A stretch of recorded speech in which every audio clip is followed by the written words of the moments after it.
Selamat pagi, bersama saya, Cindy Raja.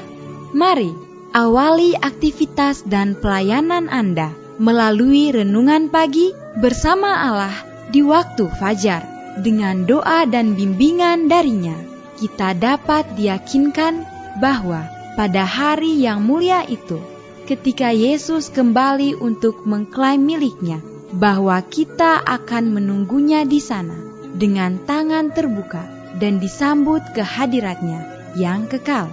Ditulis oleh Ellen G. White bersama Pendeta Denny Kanajo. Selamat mendengarkan. Shalom, selamat pagi para pendengar yang diberkati oleh Tuhan dimanapun Anda berada saat ini. Kita akan sama-sama mendengarkan firman Tuhan melalui audio renungan pagi. Pada tanggal 14 Agustus 2022 dengan judul Semua Dosa Akan Diampuni Kecuali Satu. Sebelum kita melanjutkan bacaan renungan kita pada pagi hari ini, kembali saya mengajak semua para pendengar yang setia untuk berdoa bersama-sama. Bapa kami yang bersemayam di dalam takhta kerajaan sorga, terima kasih Tuhan Yesus, oleh karena kasih dan rahmat-Mu begitu besar bagi kehidupan kami. Lebih khusus panjang malam di dalam pembaringan kami. Hingga tiba di pagi hari ini kami dibangunkan dengan tubuh sehat dan segar. Sebelum kami melakukan segala tugas pelayanan pekerjaan kami sepanjang hari ini, kami rindu untuk belajar mendengarkan firman Tuhan.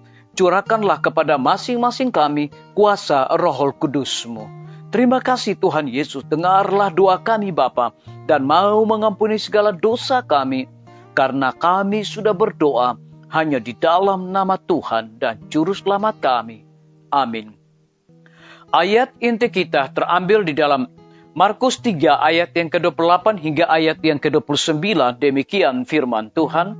Aku berkata kepadamu sesungguhnya, semua dosa dan hujat anak-anak manusia akan diampuni. Ya, semua hujat yang mereka ucapkan. Tetapi apabila seorang menghujat Roh Kudus, ia tidak mendapat ampun selama-lamanya, melainkan bersalah karena berbuat dosa kekal. Mari kita ikuti penjelasannya. Apa yang merupakan dosa terhadap Roh Kudus? Itu adalah dosa yang menyatakan pekerjaan Roh Kudus sebagai pekerjaan iblis. Seandainya ada seseorang yang adalah saksi dari pekerjaan Roh Allah, ia memiliki bukti yang meyakinkan bahwa pekerjaan itu selaras dengan kitab suci. Dan Roh Kudus bersaksi dengan rohnya bahwa pekerjaan itu berasal dari Allah.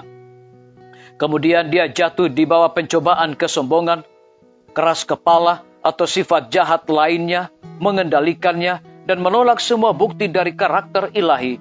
Dan dia menyatakan bahwa apa yang sebelumnya dia akui sebagai kekuatan Roh Kudus adalah kekuatan iblis. Melalui perantara rohnya, Tuhan bekerja di atas hati manusia. Dan ketika manusia dengan sengaja menolak rohnya dan menyatakan itu dari iblis, mereka memutuskan salurannya yang dengannya Tuhan dapat berkomunikasi dengan mereka. Dengan menyangkal bukti dari Tuhan yang dengan senang hati diberikan kepada mereka, mereka menutup terang yang telah bersinar di hati mereka.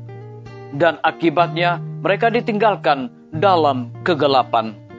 Disalin dari buku Testimonies jilid 5 halaman 634. Dosa apapun jika jiwa bertobat dan percaya, kesalahan itu akan dibasuhkan di dalam darah Kristus. Tetapi barang siapa yang menolak pekerjaan Roh Kudus, berarti menempatkan dirinya sendiri di tempat di mana pertobatan dan iman tidak dapat datang lagi padanya. Dengan Roh Kudus Tuhan bekerja dalam hati. Jika manusia dengan sengaja menolak Roh Kudus dan mengatakan bahwa itu datangnya dari setan, mereka memutuskan saluran yang olehnya Allah dapat berhubungan dengan mereka. Jika akhirnya roh itu ditolak, tidak ada lagi yang dapat diperbuat oleh Allah untuk jiwa yang demikian. Disalin dari buku Alfa dan Omega, jilid 5, halaman 344. Biarlah bacaan renungan kita saat ini akan menjadi berkat bagi kita semua. Mari kita tunduk kepala dan kita berdoa. Bapa kami yang bersemayam di dalam takhta kerajaan sorga, Terima kasih Tuhan, oleh karena kebenaran firman-Mu di pagi hari ini, memberikan satu kekuatan, mendatangkan berkat bagi masing-masing kami, lebih khusus memberikan penjelasan kepada kami, apa yang merupakan dosa terhadap Roh Kudus. Itu adalah dosa yang menyatakan pekerjaan Roh Kudus sebagai pekerjaan iblis. Terpujilah nama-Mu ya Tuhan. Pada pagi hari ini hamba berdoa untuk pemerintah kami. Tuhan memberkati Bapak Presiden bersama Wakil Presiden, para menteri dan seluruh stafnya, Bapak Gubernur bersama dengan wakil, Bapak Bupati bersama wakil, Bapak Wali Kota bersama wakil, camat dan seluruh stafnya, kepala desa, lurah, RT, RW, dimanapun mereka berada saat ini. Tuhan lindungi pelihara mereka, curahkan hikmat pengetahuan sorga, agar mereka dapat menjalankan roda pemerintahan di tengah-tengah pandemi saat ini, boleh sesuai dengan amanat dan titah Tuhan sendiri.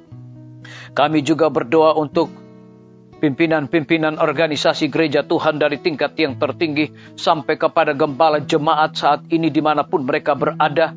Kiranya Tuhan curahkan Roh Kudus-Mu agar mereka dapat melakukan pelayanan dengan hati yang tertuju kepada Yesus Kristus. Kami menyerahkan guru-guru, kepala sekolah, setiap siswa, dan juga para mahasiswa dan dosen di setiap lembaga pendidikan. Curahkan hikmat pengetahuan sorga agar mereka dapat mendidik anak-anak untuk memiliki karakter Yesus Kristus. Kami teringat para tim medis, Tuhan berkati dokter, perawat, bidan, semua para pekerja kesehatan yang sedang melayani di setiap rumah sakit, bahkan puskesmas dan juga pustu. Mereka membutuhkan hikmat pengetahuan sorga agar mereka dapat melaksanakan tugas pelayanan dengan sebaik-baiknya. Lebih daripada itu kami berdoa untuk kelanjutan pembangunan Rumah Sakit Advent Palangkaraya, Rumah Sakit Advent Kupang. Tuhan berkati semua para panitia, Tuhan berkati para tukang, dan juga material yang mereka gunakan. Biarlah dengan hikmat dan petunjuk Tuhan, mereka dapat menyelesaikan bangunan tersebut tepat pada waktunya. Lebih daripada itu kami menyerahkan hamba-Mu, Dr. Raymond yang telah dipercayakan untuk memimpin Rumah Sakit Advent Palangkaraya. Biarlah hikmat dan roh dedikasi sorga akan selalu dicurahkan kepada hamba-Mu ini. TNI, Polri, PNS, wira swasta, petani, pedagang, nelayan, ojek online, dan saudara-saudara kami yang ada di dalam penjara. Hiburkan mereka Tuhan, cukupkan kebutuhan mereka, dan berikan sukacita di dalam pelayanan dan tanggung jawab mereka masing-masing. Kami juga berdoa untuk para pendengar yang setia yang berulang tahun saat ini, dimanapun mereka berada, dengan bertambahnya usia yang Tuhan percayakan di dalam hidup mereka. Mereka selalu bersyukur dan melayani Tuhan senantiasa. Yang berada di dalam kebimbangan ketidakpastian hidup, Tuhan berikan iman teguh untuk terus berharap bersandar hanya kepada Tuhan Yesus. Terima kasih Bapa yang baik, dengarlah doa kami Tuhan, dan mau mengampuni segala dosa kami, karena kami sudah berdoa hanya di dalam nama Tuhan dan Juru Selamat kami. Amin. Sampai jumpa. Tuhan Yesus memberkati kita semua.